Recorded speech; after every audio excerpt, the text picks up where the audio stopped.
Right, all my electric skateboard bits should just neatly fit. Ah, look at that.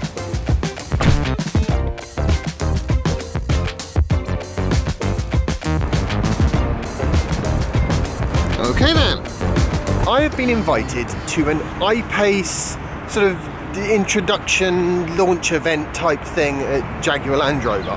Wow, that is an awful parking job.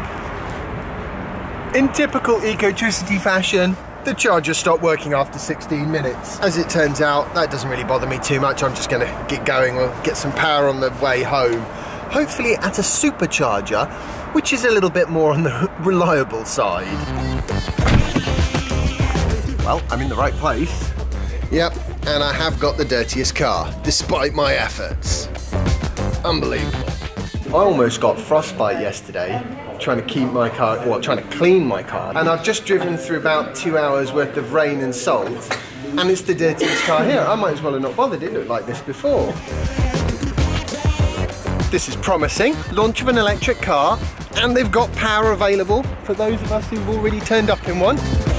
Nice. I like the double parking job. Wow, you got a nice charger. Look at those wheels. Gorgeous. Absolutely gorgeous.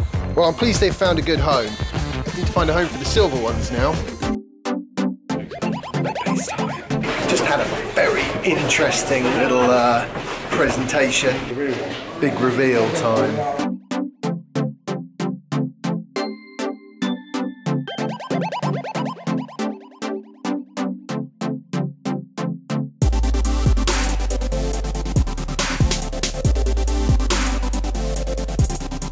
Massive wheels, aren't they? Yeah, they're quite big.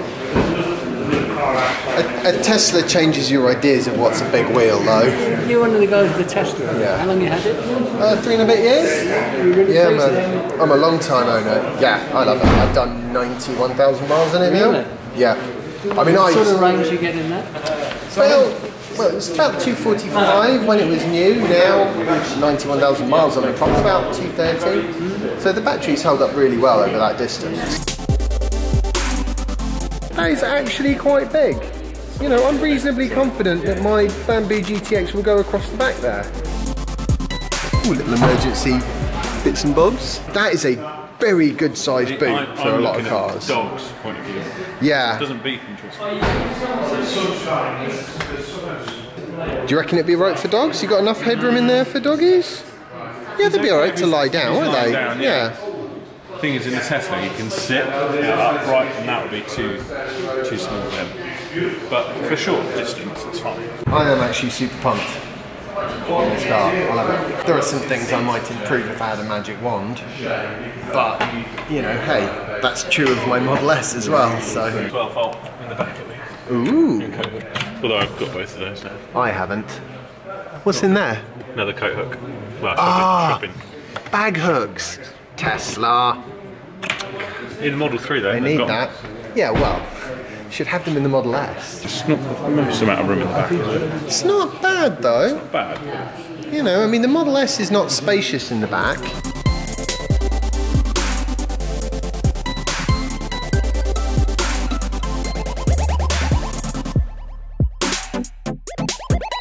Curious space right here in the middle. You know, I like the idea of places you can hide stuff like this, but the practical realities of being married is that it's better not to have them. It feels like it's got quite a lot of headspace. You know. Is that where you'd have the seat normally, if as a passenger? I suppose you are a little tall. I'm completely comfortable. I sit like this. Don't. That's a shame. See, the Nissan Leaf. The only car I've ever come across, only EV I've ever come across, where they got the glove box right. Just keep going in. Did they change that on the new one? I don't think so. It's still pretty big, yeah. Yeah. It's not very big in the Tesla, is it? No. It's a bit bigger than this, but... I want to see the space underneath the rear seat that you were saying. Yeah. Oh, it's... Right. We're going to wander through and have a look at the black one. That's the most exciting thing for me about this car, is it's the first car that actually competes with any Tesla. There's pluses on this, there's pluses on the Model X, you know, it's what you want. You actually have a choice. Yeah. Hasn't got soft close, but It's got a good sound to it though. Have you ordered it yet? I think you want for Soph. There you go, Soph. That colour should do for you. Nice. Brilliant. Yeah, it's nice. different colour lights. At what point are electric car makers going to actually decide where they should put these things? I know, yeah. They're always in a different place. Look how big this is. Have you seen the vent in the front? Yeah. Well, you can see right through. Yeah, you can put it here. See my hair?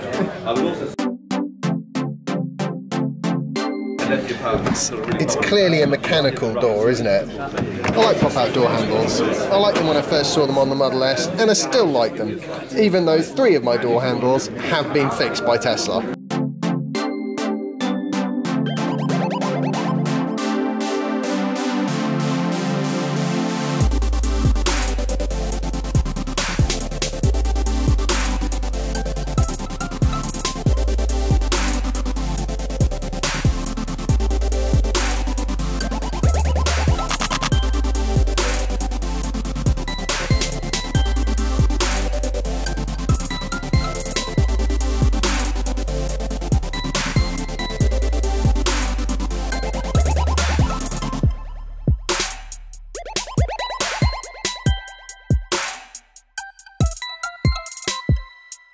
Show off. Right, so I think the Jaguar I-Pace is a fantastic car. My only slight caveat with it, the car side is only half of an EV. The other half is the charging network, and that is lacking. In particular, because it's CCS, so there are a lot less posts around the UK at any rate. And also, it doesn't have 3-phase, so you can't even use the rapid AC side as a backup if the CCS one is broken, not working, being used, etc, etc. So that's my only caveat. Other than that, from a build quality point of view, from a design point of view, from a features point of view, it seems like a really great car. And I wish Jaguar the best with it, I really do. I think it'd be great for Soph. For me, I need that supercharger network access. Otherwise, it's just, I won't be able to take it to northern Italy without having a headache. You know, I had my headaches when I owned a Nissan Leaf. It was fun, I enjoyed it. But now I've got into the habit of just getting into the car and driving from A to B. That's my take on that. Anything to add, Mark? No, I think you pretty much summed it up. The car is a percentage of the purchasing decision. If they had a Jag charger, like Tesla have a supercharger, or they paid for access to the superchargers, which is what I really, really think Jaguar should do. Because I don't actually think, I can see how the bosses at Jaguar might think that that would be, you know, would reflect badly that you'd have Jaguars plugging into Tesla superchargers. But I actually think Jaguar would get a lot of sales out of that, because in a lot of ways, the Jag has got a fit and finish that Tesla can't yet reach. That's my advice to the bigwigs at Jaguar Land Rover. Get access to the superchargers. Now, in case you couldn't work out from Mark's beautiful headgear, we're going to do a little bit of...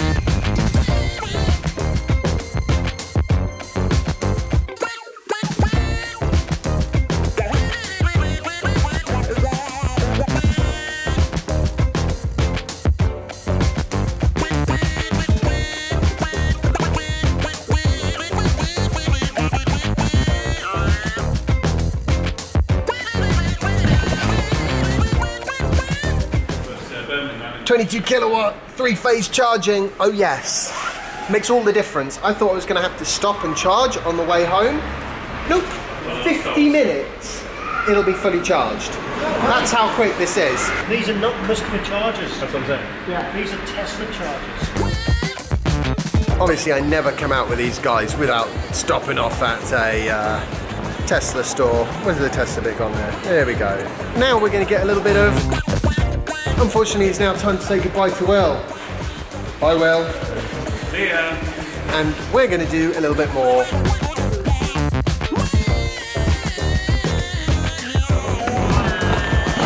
Come on, give it some beans.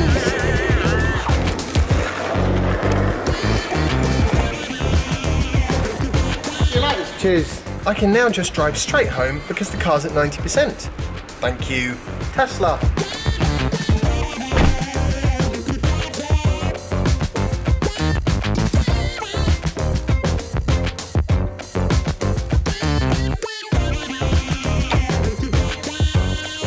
Quick wrap up.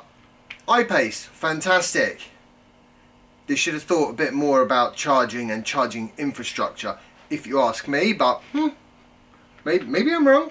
We'll see. Generally, car was fantastic. Oh, I just want to give a special shout out to the Tesla store people in Solihull, because the charger we plugged into there, which was a 22 kilowatt charger, and meant that I could just drive straight home, and yet actually that charger was not for the public or customers, it was actually for Tesla's staff to sort of charge up their demo cars, but they very kindly said that we could plug in, so that was fantastic. Thank you very much. Similarly, Jaguar, they charged me up as well. They just had a 7 kilowatt post, but put in sort of, I don't know, 30, 40 miles, something like that. Was very helpful again, so thank you to both of those. And thank you to Jaguar for showing me their awesome iPace. Hopefully, I'll get to drive one at some point, and even if I don't, I'm going to get Sophie test drive, definitely, because I think that is going to be the car that finally gets her out of internal combustion and into an electric vehicle.